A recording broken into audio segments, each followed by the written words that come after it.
Kay praise the Lord, maayong gabi sa tanan o mayong gabi sa tanan nga nasa virtual o mayong gabi tanan nga nasa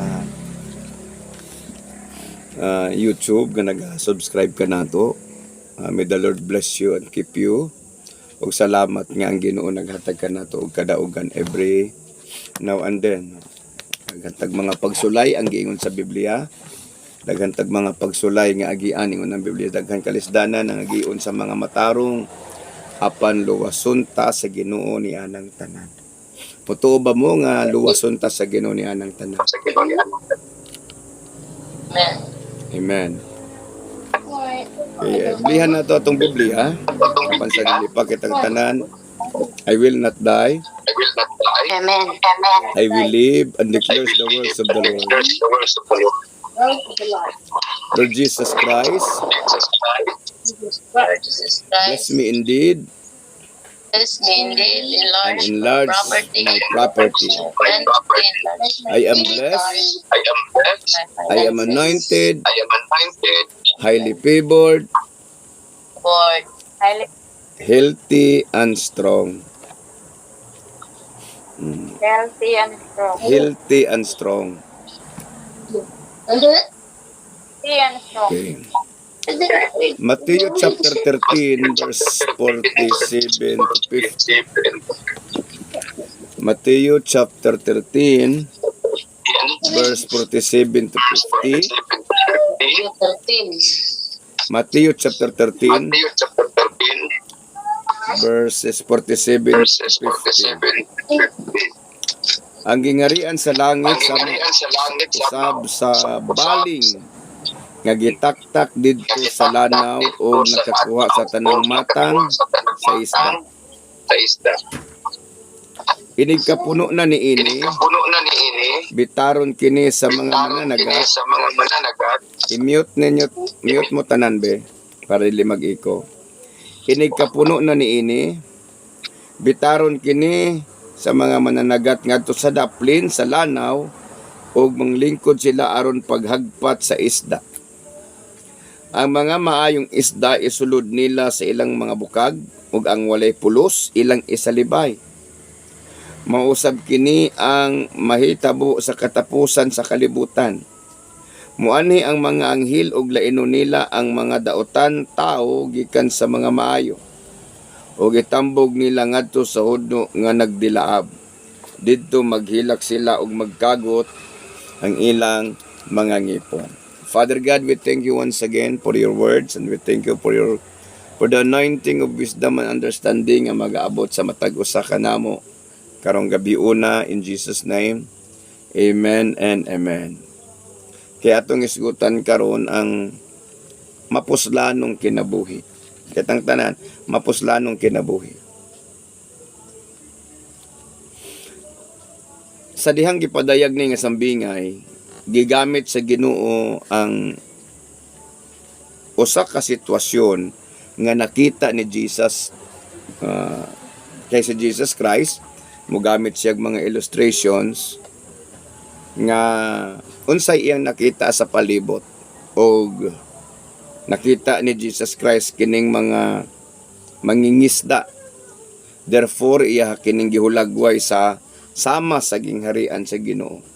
Tungod kay ang sitwasyon sa mga nangisda o namaling walay kalainan sa sitwasyon sa gingharian sa Ginoo. Nga ang gingharian sa Ginoo nagakuha sa tanang matang sa isda. Unya ang isda nga gipasabot dinhi guys good may tungod sa nagkalain-laing tao, rasa sa tao, bulog sa tao, pagkinabuhi sa tao. Ingon nga ang usa ka mga mamamaling makakuha sa nagkalain-laing matang sa isda. Kalain-lain man ang matang sa isda, apan ang classification duha lang. Managkalahi man ang klaseng sa isda. Kini siya probably na si Jesus Christ nagbaktas ani kilid sa Galilea. lake man ang Galileo. Unsa may kasagaran makitaan o unsa man kasagaran ang makuha. Unsa man kasagaran ang makuha sa mga isda nga naa sa lake. Siguro na ay tilapia, karpa, o uban pang mga isda. Pero common ang nasa lake ng karpa o tilapia. Pero dinhi, wala gi-classify, gipadayag sa Bible, wala gi-classify sumala sa ilahang kanang variety. Wala gi-classify sumala sa ilahang kinds or sumala sa ilahang species. Gi-classify sumala sa duha, mapuslanon o walay pulos. So mapuslanon o walay pulos. Ros, palihog na pag-chat sa imong ate Rachel, Kuya Dingdong. Natanaw na to karon kay gihulagway man ni sa Ginoo mahitungod sa gingharian niya. Ang Ginoong Dios, He is not particular with the races. He is not particular, dili ang Ginoo particular sa kanang estado sa kinabuhi sa tao. Dili siya particular mahitungod sa imuhang kahimtang. Dili siya particular mahitungod sa imuhang tribo o rasa. Aduna lamang duha ka classification nga ginahimo sa Ginoo nga matud pa niya at pag-abot sa panahon mausab kini ang mahitabo sa kalibutan sama sa nagbaling o sa namaling nga lainon sa duha lamang ka pundok, duha lamang ka classifications, dautan ug maayo, walay pulos ug mapuslanon. Natanaw nato ni unsa ang ginatingo sa Ginoo nga mahimo tang mapuslanon o sa unsang paagiha nga ang atong kinabuhi mahimong mapuslanon sa panlantaw sa Ginoo para maklasify taas na ay pulos. Dinhi nato makita nga ang Ginoong Dios wala siya giila nga bulok, rasa sa tao, kundili sa kinaiyahan sa tao. Managlahi-lahi man ang nationalities sa tao sa kalibutan. Managlahi-lahi man ang estado nila sa kinabuhi. God is not particular niya na nga bahin. Unsay particular ang Ginoo nga bahin? Unsay iyang ginalantaw, unsay iyang ginapas? Ang atuang paagi, the lifestyle that we have. Ang atuang kinabuhi nga nahimong makapahimuot kaniya. Kaya kung ang atong kinabuhi makapahimuot kaniya, mahimong mapuslanon ang atong kinabuhi. So unsa ning kinabuhing walay pulos o unsa ning kinabuhing naay pulos. Okay. Timan nga mahimo lang kang mapuslanon kung mahimo nimo, mabuhat nimo ang katuyuan, purpose nganong gibuhat ka, nganong naa ka. So in order for us to be useful, we must discover the purpose nganong naata. We must discover the purpose nganong giluwas ta. We must discover the purpose nganong gipili ka sa Ginoo para mahimong mapuslanon ang atong kinabuhi. Bunako, mahimo tang walay pulos kung ang purpose sa atong kinabuhi dili nato ma-address.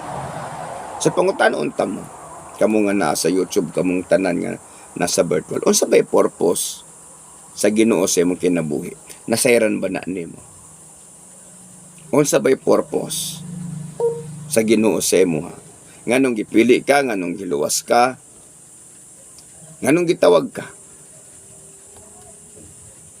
Magkadain laing ang purpose sa tao. sa iyang kinabuhi. Nganong ang tao mo eskwela, nganong ang tao magtrabaho, tungod kay nasa purpose. But beyond that, labaw pa ni ana, unsa pa di purpose lain? Labaw pa ni ana, nakasayod ba ka nga naapay mas labaw pa nga purpose anang na kay kwarta o suwag imong kinabuhi, nakahuman kag eskwela, labaw pa ni ana na ay purpose. And the ultimate purpose of God nga mahimo tang maka-fellowship sa iya, makauban sa iya didto siyang gingharian. That is why nga naay ato ang kinaiyahan nga sundon aron ang purpose sa Ginoo ato ang obtain, makabot. Nga abay ato ang sundon nga sistema, kinaiyahan, pagkinabuhi, para maklasify ta sa Ginoo as mapuslanon. Timan nga na parable sa Ginoo nga naingon siya, walay pulos ug walay hinungdan nga sulugoon. Unsa man tong walay pulos ug walay hinungdan nga sulugoon? Sa dihang gitagaan siya sa Ginoo og talenton iyang gilubong. Sa dihang gitagaan siya og talent iyang gilubong. Unya pagbalik atong naghatag og talent nga nagahulagway sa Ginoo, niingon ang agalon. Nganong wala man nimo gideposito sa bangko para na itubo pagbalik nako. Tas pukan og wala kay hinungdan. So, kung dili nato gamiton unsa gihatag sa Ginoo sa tua nga kapabilidad, kapasidad, talento para sa iyang kahimayaan, mahimo tang walay kapuslanan. Kung unsa gibutang sa Ginoo sa tua, kung unsa gitawag sa Ginoo sa tua din dili nato gamiton, wala tay kapuslanan atubangan sa Ginoo. Kay dili siya motawag ug dili siya muluwas nga wala siya purpose. Dili siya mopili nga wala siya purpose. Managlahi-lahi man ang ato ang tawag, managlahi-lahi man ang sistema, pero isa lay purpose, magamit sa iyang kahimayaan ug makauban nato siya sa walay katapusan. That's the very purpose of God, that we will be used for His glory and we will have fellowship with Him throughout eternity. Now karon, atong susyon, atong kaugalingon, unsa bay talento nga gihatag sa Ginoo sa imuha para mahimaya siya? Unsa bay talento nga gihatag sa Ginoo sa imuha para magamit ngadto sa uban nga makaila sila sa Ginoo o mahimaya ang Ginoo, o unsa man nga kinaiyahan ang ginapadayag sa Ginoo sa imuha para makauban nato siya?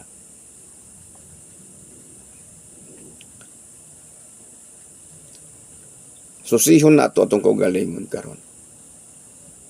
Nay usa ka awit nga nagaingon, who am I? Who am I that the Lord of all the earth?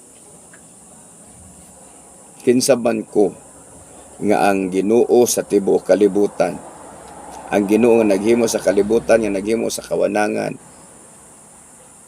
nagahatag ka na ako pagtagad. Nahigugman ako. Gihigugma ka sa Ginoo dili tungod kay angayan ta higugmaon. Gihigugma ta sa Ginoo because He chose to love us. O gipili ta niya because nahigugma siya sa tuwa. And nagabutang siya purpose o katuyuan sa atong kinabuhi. No kana nga purpose karon ato ang i-comply. Kana nga purpose karon ato ang paningkamutan nga ato ang madiskubre, atong ma-comply para malipay ang Ginoo. Kay ang purpose o ang atong way of life magkauban siya. You cannot separate the purpose and the way of life. Sama sa isda. Sa atong gisgutan kanina sa baling, sa parable sa baling. Nga sa dihang gibitad sa mga manana, sa mga mamamaling, ang mga isda ilahang gilahi sa duha ang naay pulos gibutang niya dito sa bukag ug ang walay pulos yang gisalibay. So unsa man tong mga isda nga walay pulos? Butiti, wala na siya pulos. O mga isda nga patay na. Bisan pag unsa kadako o kanang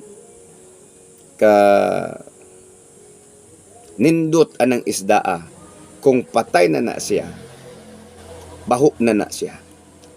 So wala na pulos. Di ba? Kanang mga isda nga nang lutaw na kay patay na, wala na pulos. So ang atong kinabuhi usab sama niya na. Kanang mga butiti, unsa man ang butiti? Mga makahilo, nang makadaot. Kung ang atong kinabuhi na himong kapandulan, kung ang atong kinabuhi na himong paraphernalias o evil, wala tay pulos atubangan si Ginoo. Muna yung ang Biblia nga mas maayo pa na higtan nato ang liog o galingang bato itambog ta sa dagat kaysa makaangin kita sa tao sa pagpakasala sa usa ka bata sa pagpakasala. Nga sa laktod pagkasuli kung pinaagi sa to nakasala ang mga tao, wala tay pulos. Bisag unsa nato ka edukado, bisag unsa nato ka prominenteng tao, o bisan pagani kung ikaw nangalagad sa Ginoo kunuhay, unya nahimo kang kapandulan na imong batasan dili may spilling, imong batasan dili makaon, ang imong batasan perting mauta, wala kay pulos atubangan sa Ginoo. Ang tawag ana butitihon. Kaduha, isda nga tinuod, nindot nga isda apan patay, wala siya pulos. Nganuman walay tao nga tarong namaling nga nakakuha siya mga patay nga isda, niya iapil niya dito sa mga buhi nga presko. Kay ang presko dili man na baho. Pero katong deteriorated na patay na daan, naglutaw na baho man na siya. So dili siya pwede nga isagol ngadto bisan pag isda na siya. Example tilapia or karpa pero patay na siya. Nya nakuha nimo, dili man nimo pwede isagol sa mga presko. Ngano man, madaot ang mga presko. Sabta na to. Muna nga dili lisod balansihon ang kahimtang sa espiritual ngadto sa gipadayag sa Ginoo sa tuwa. Kaya nagagamit ang Ginoo sambingay nga masabtan sa tao. Marilit sa tao ang realidad nga inana diay.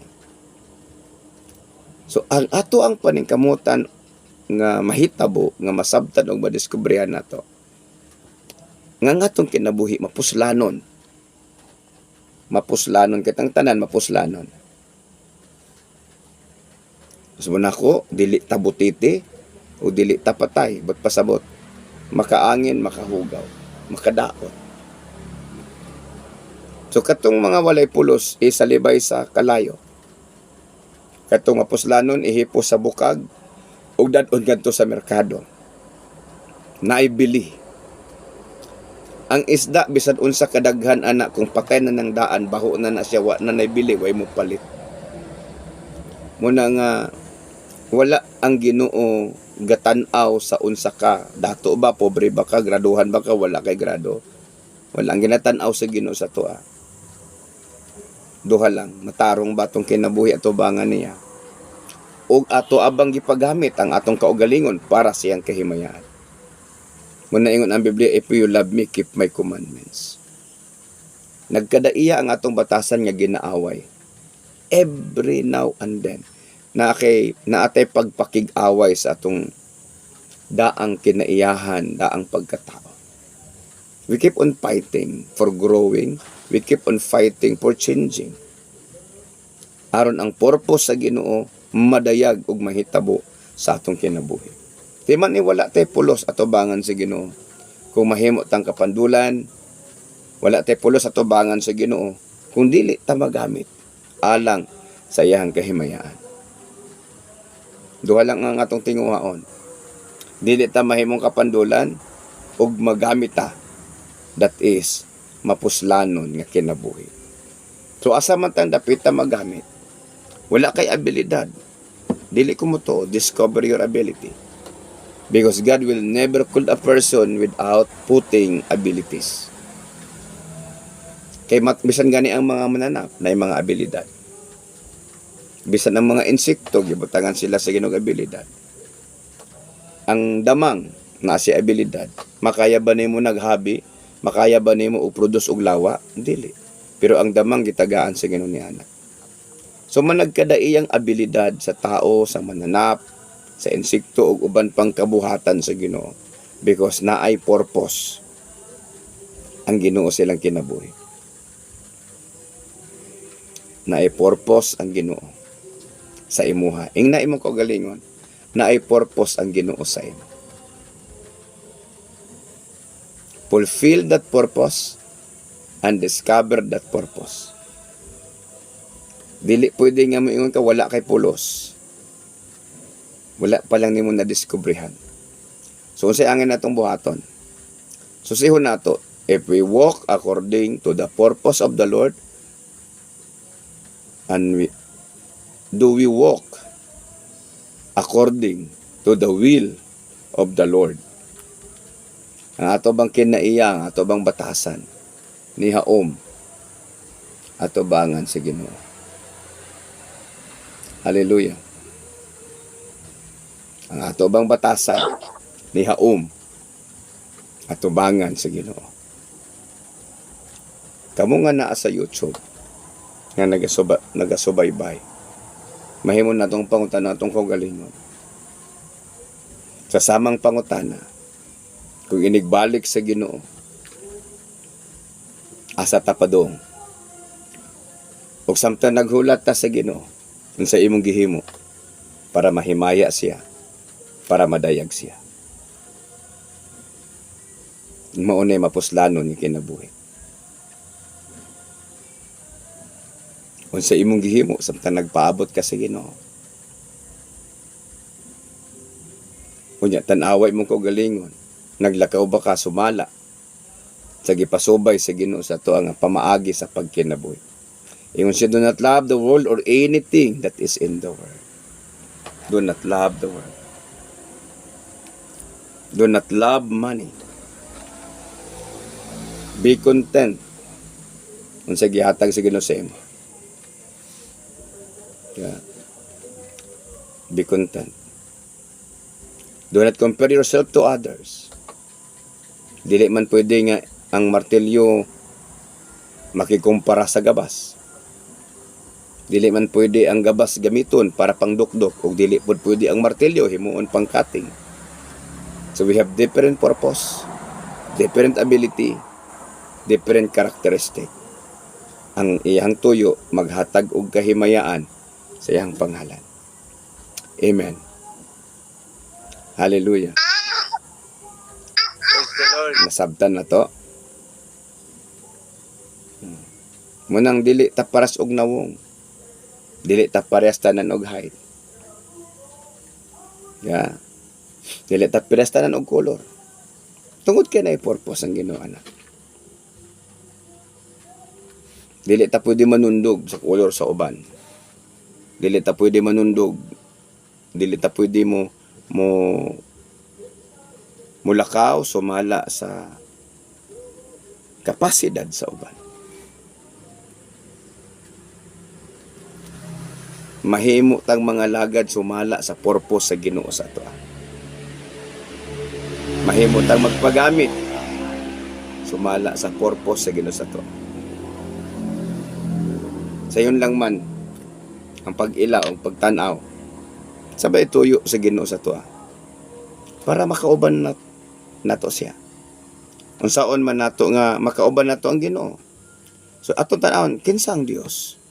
Balaan, matarong.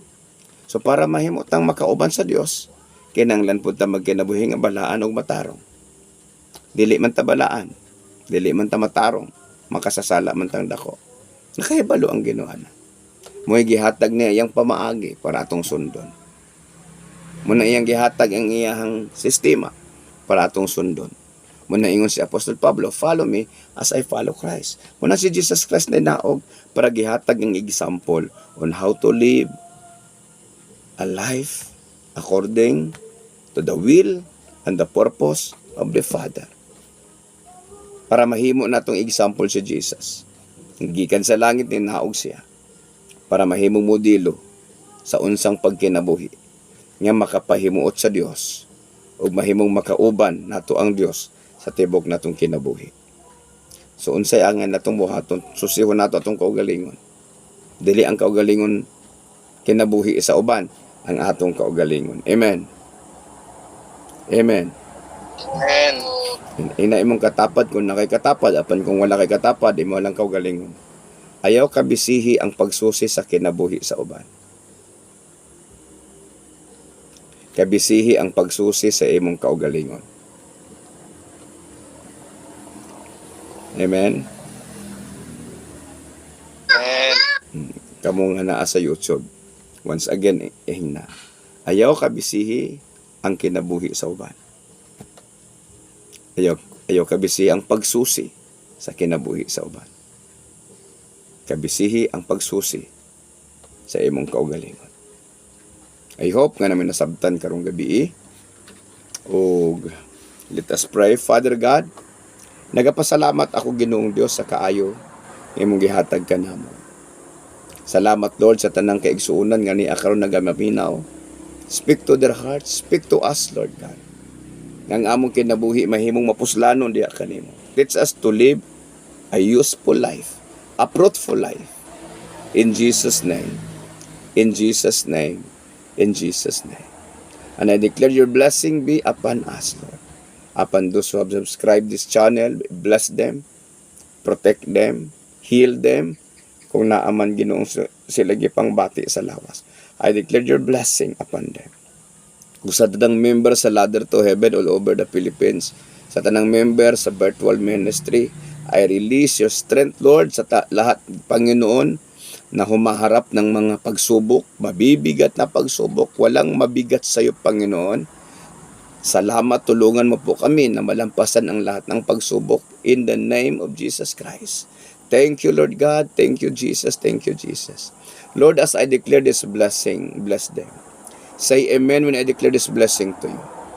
The Lord will bless you and keep you. Amen. The Lord will bless you and is patient upon you. Amen. The Lord will bless you and be gracious to you. The Lord will bless you and give you peace. Peace be to you and into your house and everything that you have. In Jesus' name, amen and amen. Ug karon karon nga nagasubaybay, nagatanaw karon ka pala naka-tune in nga channel, mahimo kang makatabang pinaagi sa pag-subscribe, pag-share niini nga channel ngadto sa imong mga kaila. Ug kung wala ka pa nakasubscribe, mag-subscribe ka ug aron updated ka sa tanan nga among mga ginahimo, activities, programa sa Ladder to Heaven TV. Kindly push the notification button. Ug salamat nga ang Dios magapadayag kanimo ug magapadayag sa tibok nimong panimalay sa purpose sa Ginoo sa inyong kinabuhi. Muli, ako si Pastor John Palermo. Magadeklara og panalangin ka natong tanan. God bless us all.